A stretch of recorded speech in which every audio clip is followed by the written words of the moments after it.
cheese, right? Now, remember, dairy has CLA in it anyway, but then you have a supplement added on top of it. Now, this is a belly-busting muffin for a bunch of reasons. One of it is that it's loaded with monounsaturated fatty acids, like in olive oil, for example. And these fatty acids, they're healthy for you.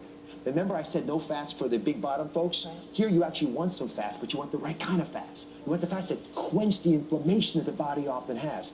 A poached egg is a good example too, so you have the right amount of protein in it, Swiss cheese, a little bit of dairy, and tomatoes are often great as well. It's a bonus actually, because tomatoes are low in calories, but it's a natural diuretic. So it helps you with some of that bloating that you might get in your belly, which makes it even worse. Now, I want you to pair this meal. I'm gonna drizzle a little bit of this olive oil on here, just to make it for you. So you don't have to skip on the calories as much as you might think you have to.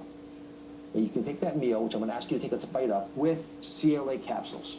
And these are, again, 1,000 milligrams of CLA, which is conjugated linoleic acid. No quiz on this. Conjugated linoleic acid turns off the fat stores. A little bit of mouthful and a handful. But you know, it allows you to burn off the fat. It's not bad, huh? It's really good. So again, I want you to keep that. But here's the deal. I'm going to challenge you this. Can you eat this breakfast 5 days a week? It's a lot of food, but you know what? It's really good. I think I could do it. All right. If you do that, you won't feel hungry for lunch, and you'll be on the right track. Keep sucking your fingers. That's great. Thank you very much. All right. The next body type many of you would like to change is those that are big on top.